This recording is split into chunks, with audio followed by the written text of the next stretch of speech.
भारत माता की। भाई वर्धमान वालों की आवाज को क्या हो गया है? मोदी जी को फिर से प्रधानमंत्री बनाना है या नहीं बनाना है? 400 पार करनी है या नहीं करनी है? ये माइक में कौन बोल रहा है?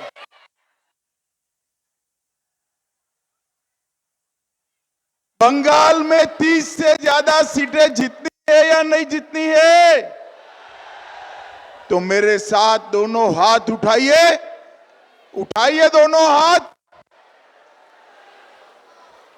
विजय के संकल्प की मुट्ठी भींचे और प्रचंड आवाज से बोलिए, भारत माता की। वंदे वंदे, जय श्री राम, जय जय श्री राम। मंच पर उपस्थित हमारे केंद्रीय मंत्री श्रीमान मेघवाल जी, गोवा से आए हुए भाई सतीश दौंड जी, श्री संजय सिंह जी, श्री विद्यासागर चक्रवर्ती जी, सुनील गुप्ता जी, गोपाल चट्टोपाध्याय जी, जितेन डोकाल जी, और आज यहां पर आए हुए प्यारे भाइयों बहनों माताओं और मेरे जिगर के टुकड़े जैसे युवा मित्रों, आप सभी को मेरा नमस्कार। भाइयों और बहनों, आज मैं यहां पर भारतीय जनता पार्टी के उम्मीदवार श्री असीम सरकार, आगे आओ असीम जी, यहां आ जाओ, यहां खड़े रहो जरा। असीम सरकार जी को जिताने की अपील करने के लिए आया हूं। जोर से ताली बजाइए असीम सरकार जी के लिए। मगर मैं आपको बता देता हूं, असीम सरकार के नाम के सामने कमल के फूल का निशान है। उस पर जितना बटन दबाओगे, हर वोट नरेंद्र मोदी को प्रधानमंत्री बनाने के काम में आने वाला है। भाइयों और बहनों, मैं यहां पर 108 शिव मंदिर, सिद्धेश्वर काली मंदिर, सर्वमंगला मंदिर, बाबा बुलोराज मंदिर, ये सभी मंदिरों को प्रणाम कर कर मेरी बात की शुरुआत करना चाहता हूं। भाइयों और बहनों, ये चुनाव जो है वो तय करने का चुनाव है कि देश की जनता को, बंगाल की जनता को परिवारवाद राज चाहिए या राम राज्य चाहिए। मुझे बताओ, आप भतीजे को सीएम बनाना चाहते हो क्या? जोर से बोलो, भतीजे को सीएम बनाना चाहते हैं क्या? मोदी जी को पीएम बनाना चाहते हो क्या? तो मोदी जी को पीएम बनाना है तो असीम सरकार जी को वोट देकर उनको सांसद बनाइए। भाई और बहनों, मैं आज वर्धमान वाले को, भाई ये मीडिया वाले सेट कर कर बैठ जाओ, जरा नीचे बैठ जाओ प्लीज। मीडिया वाले कैमरा सेट कर कर नीचे बैठ जाइए प्लीज, पीछे दिखाई पड़े जरा, प्लीज बैठ जाइए। वो फटका वाले भाई बैठ जाओ जरा, वो ब्लू शर्ट बैठ जाइए। मुझे बताओ वर्धमान वालों, अयोध्या में राम मंदिर बनना चाहिए था या नहीं बनना चाहिए था? जोर से बोलो, बनना चाहिए था या नहीं बनना चाहिए था? एक कांग्रेस पार्टी, तृणमूल कम्युनिस्ट सब मिलकर 70 साल तक राम मंदिर के मसले को अटकाते रहे, भटकाते रहे, लटकाते रहे। आपने मोदी जी को 18 सीटें दी, दूसरी बार प्रधानमंत्री बनाया। मोदी जी ने 5 ही साल में राम मंदिर का केस भी जीता, भूमि पूजन भी किया और प्राण प्रतिष्ठा कर कर जय श्री राम कर दिया। भाई और बहनों, कई सालों से हमारे देश की जनता और राम भक्त चाहते थे कि अयोध्या में राम मंदिर बने। ये लोग रोक कर बैठे थे और जब राम मंदिर बना तब उनको निमंत्रण भेजा गया। ममता दीदी को भी दिया, भतीजे को भी दिया, मगर वहां नहीं गए। क्यों नहीं गए मालूम है वर्धमान वालों? क्यों नहीं गए? ये वो घुसपैठियों से डरते हैं, इसलिए रामलल्ला के प्राण प्रतिष्ठा में नहीं गए, मगर मोदी जी ने प्राण प्रतिष्ठा कर दी। भाई और बहनों, मुझे बताओ, कश्मीर जो है हमारा है या नहीं है? जोर से बोलो, है या नहीं है? धारा 370 हटनी चाहिए थी या नहीं हटनी चाहिए थी? ये ममता दीदी कहती है धारा 370 मत हटाओ। अरे ममता दीदी, आपके कहने से देश नहीं चलता। मेरे बंगाल की जनता चाहती है कि कश्मीर में भारत का झंडा आसमान तक फैलाए, आसमान तक फैलाए। और भाई और बहनों, मोदी जी ने 5 अगस्त 2019 को धारा 370 को समाप्त कर कश्मीर को हमेशा के लिए भारत का हिस्सा बना दिया। भाई और बहनों, यहां पर बंगाल के अंदर, देश के अंदर मोदी जी ने 10 साल में ढेर सारे गरीबों के कल्याण के लिए काम किए। आपके यहां बंगाल में करोड़ों लोगों के यहां, गरीबों के यहां जो मुफ्त चावल आता है वो नरेंद्र मोदी जी ने भेजा हुआ है। 12 करोड़ लोगों के घर में टॉयलेट, शौचालय बनाने का काम नरेंद्र मोदी जी ने किया। 4 करोड़ गरीबों को घर देने का काम नरेंद्र मोदी जी ने किया। 10 करोड़ लोगों को गैस का सिलेंडर देने का काम नरेंद्र मोदी जी ने किया और 14 करोड़ लोगों के घर में नल से जल पहुंचाने का काम नरेंद्र मोदी ने किया।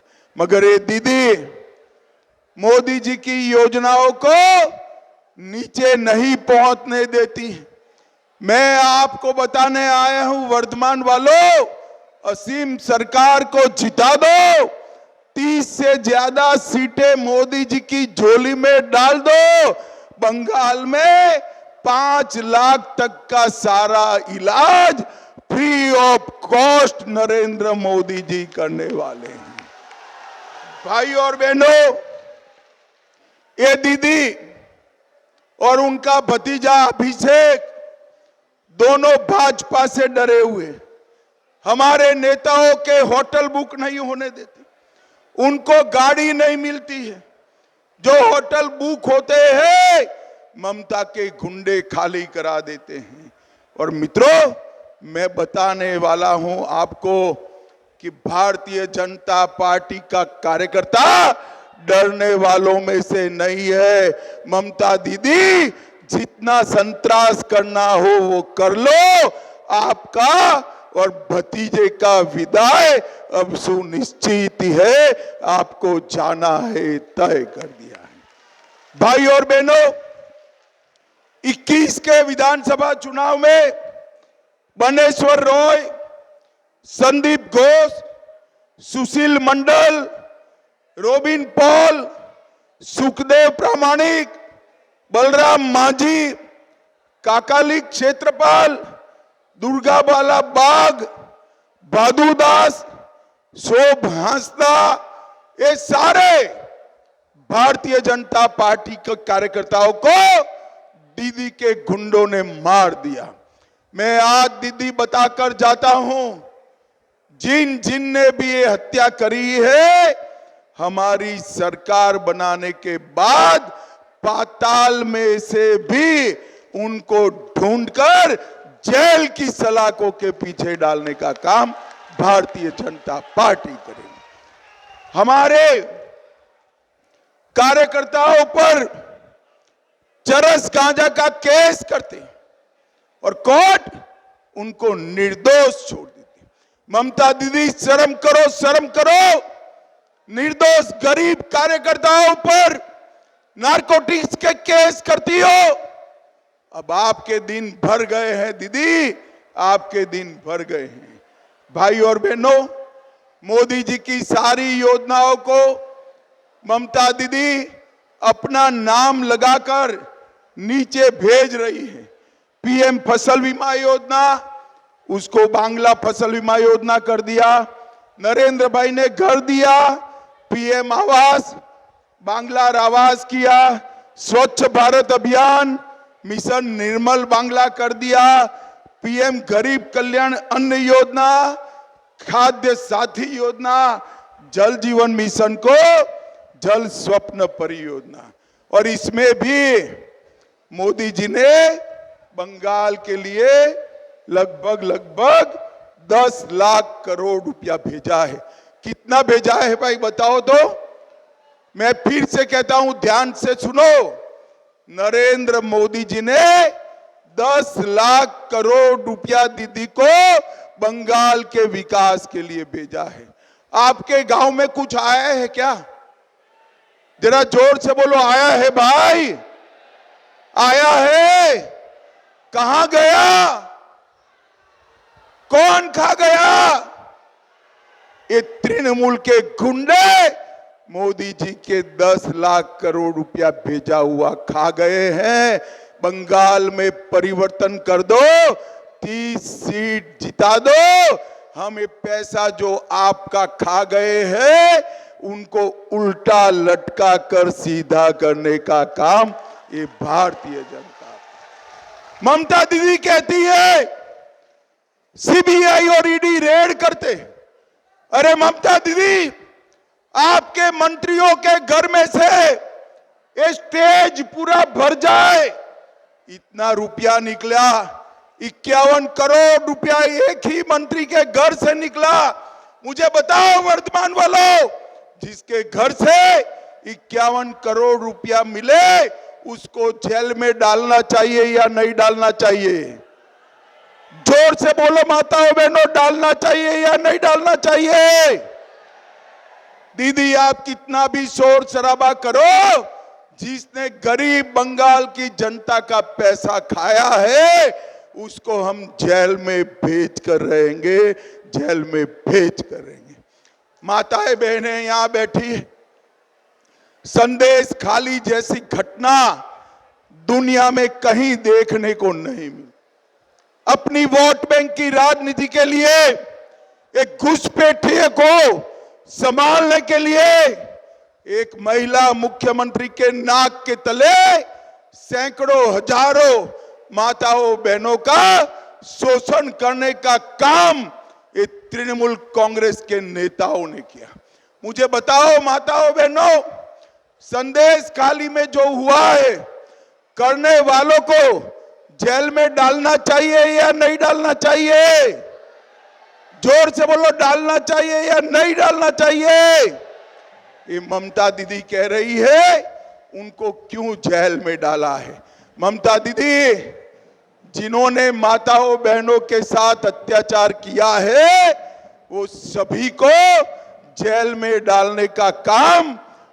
भाई ये बाहर ढोल बंद कर दो जरा, ढोल बंद कराओ जरा, बंद कराओ ढोल।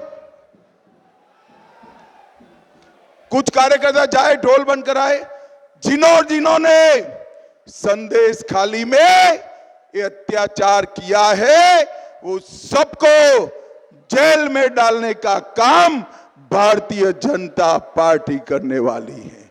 भाई और बहनों, वर्धमान वालों, मुझे बताओ कि घुसपैठ रोकनी चाहिए या नहीं रोकनी चाहिए? जोर से बोलो, घुसपैठियों को रोकना चाहिए या नहीं रोकना चाहिए? ये ममता दीदी रोकेगी क्या? क्यों नहीं रोकेगी? क्योंकि उसकी वोट बैंक है।